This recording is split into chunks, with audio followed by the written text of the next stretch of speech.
Today we're going to be looking at finding domain and range. That is going to be page 58 in your notebook. And then for the 2 pages you have to put in, you're going to put the title page on the left and the examples, the rest of them over here on the right. This is going to be a 2-part video because we need to use Desmos.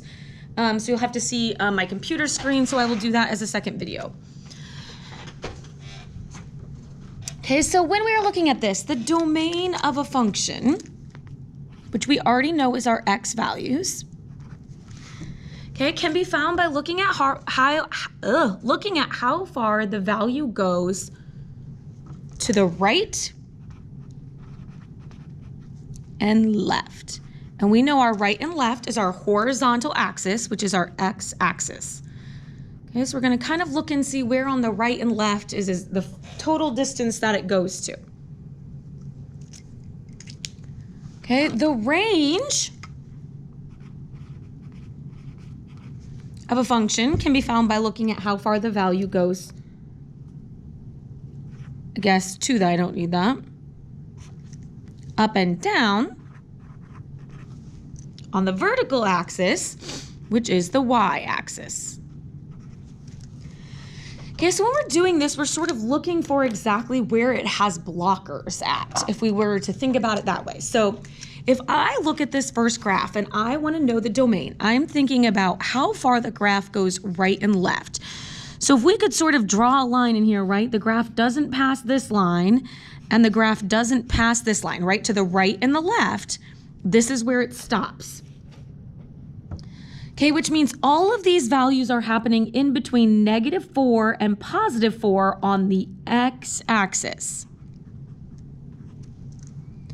Okay, so when we go to write this out, okay, there's lots of different ways we could sort of use these words, but if we're talking about 2 things, right, it has to be greater than or equal to -4 because it is at -4, or less than or equal to 4.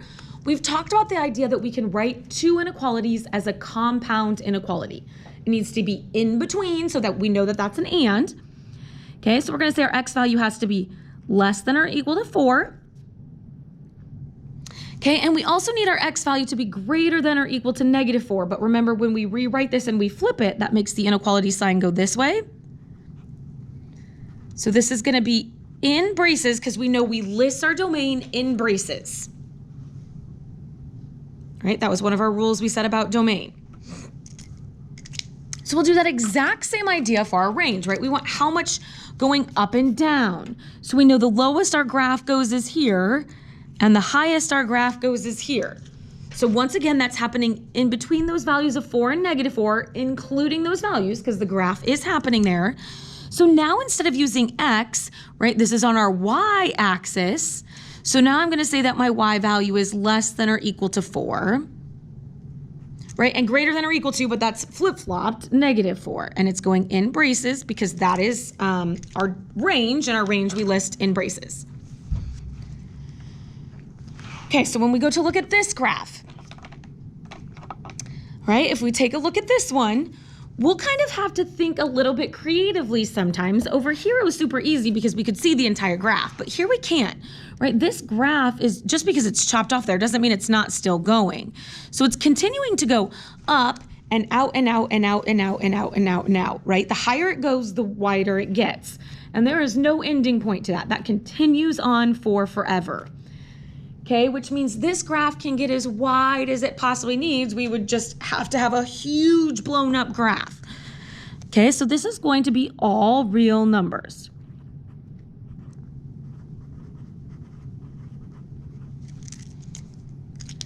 Now our range, on the other hand, yes, we already have arrows telling us it can go up as much as we want, but it can't, well, that line isn't super perfect, but right, it sort of stops down here at -3.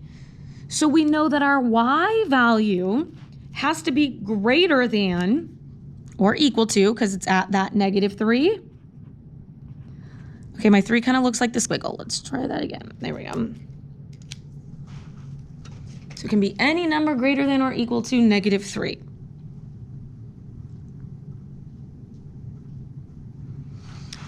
Okay, how about this next one? So when we look at this and we talk about this idea, right? So hopefully now we're getting the idea, right? This is going to continue going. This is going to continue going.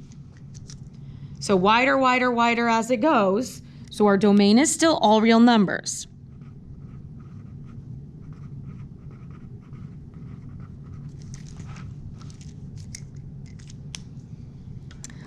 Our range, see, it looks like the highest it goes is right here, and then everything is below that. So our y value is less than or equal to 2.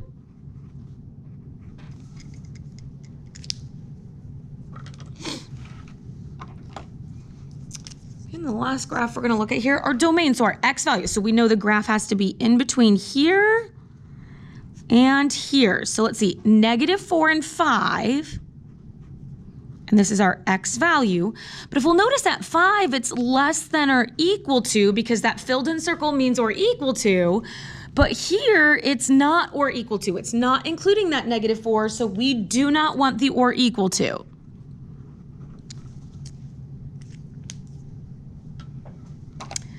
Our range, right, we can see this entire thing. So we're going here, and we are going here. So that's a 2 and a 6. Oops. Why in my middle? Silly. Okay, and we know that it can be less than or equal to, because that's one's inclusive. But only greater than, right? But it's flip-flopped when we rewrite it, so not inclusive of that too.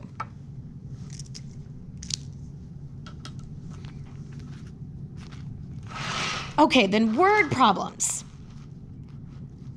So if we look at this, Deer Creek Music Center has a capacity of 24,790 people for music fans, right, for people to enjoy a live concert. For each concert, the amount of money that the owners bring in as revenue is a function of the number of people in attendance. To attend the next concert, the average ticket costs $35. We want to find the domain in the range. So the first thing we have to decide is what is our x value and what is our y value. Okay, so we know there's two things happening. There's people coming and there's money being made. So what has to happen first, right? What is the independent? Well, people need to come for us to make money. So our x value is going to be the number of people, and our y, we're going to be talking about money, which means our domain is where we're dealing with people, and our range is where we're dealing with money. Well, how many people can attend? 24,790 people. Now, that doesn't mean they sell every seat. Nobody could come. Which means our x value can be in between and include, because that's the most amount of people we can have. And we could also have 0 people. Now, one of the small sort of details with this, which I'm not going to be super picky on, but we can't actually have any number in this list because we can't count fractions of a people. So the only way that this would work is if they are whole number values. You could also say integer values because we're already cutting off the negatives. We just can't count a fraction of a person. Okay, then our range, we're dealing with money. So the easiest way to think about this is then to consider the situation on both ends. If nobody comes, how much money are they going to make? Well, nothing. If nobody comes, no money is made. If they sell out, so if 2, 4, 7, 9, 0 people come, how much money are they going to make? Well, it's going to be $35 per person. So if we multiply that times 35, that's the amount of money they're going to make. So that's our high end here. 867,650. Okay, so we know we have to be an include in between there. Now again, the other catch is that that's kind of as multiples of 35.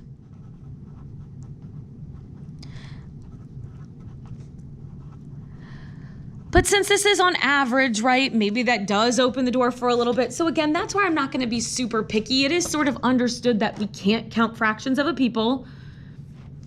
Okay, so some of those things that are understood, if we're getting this set and this set here, that's what I'm really looking for. Okay, this swimming pool in Mr. Belding's backyard can hold 14,700 gallons of water. The pool's depth is a function of the number of gallons, G, which can fit in the pool.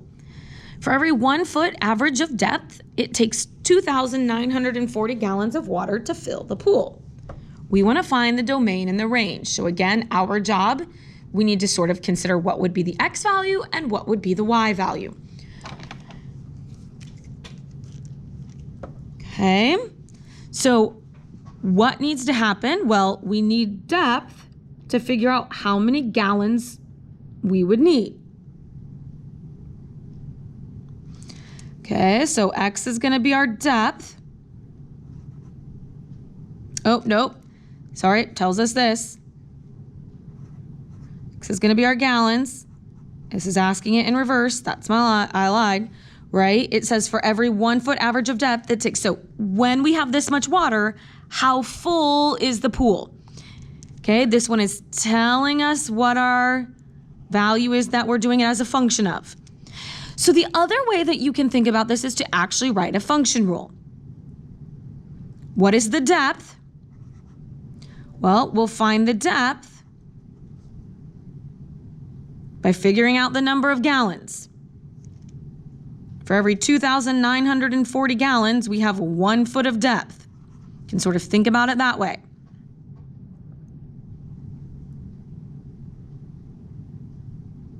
Okay, so our domain. It can hold a maximum of 14,000 gallons, which means we could have no water in it, or we can have 14,700 gallons in it. Okay, so now let's think about our Y value. Here's where we're sort of writing this function. If depth equals our Y, how deep is the pool going to be? Well, it's easy, I think, for us to consider that there's going to be no depth. Okay, but for every 1 foot, that's 2,940 gallons. So if it holds 14,700 gallons, we'd be dividing out based on how deep it is. Right? We're doing whatever that depth is and we're dividing it by. So if I know that the pool holds X gallons, I would need to divide by 2,940 to figure out how deep it actually is.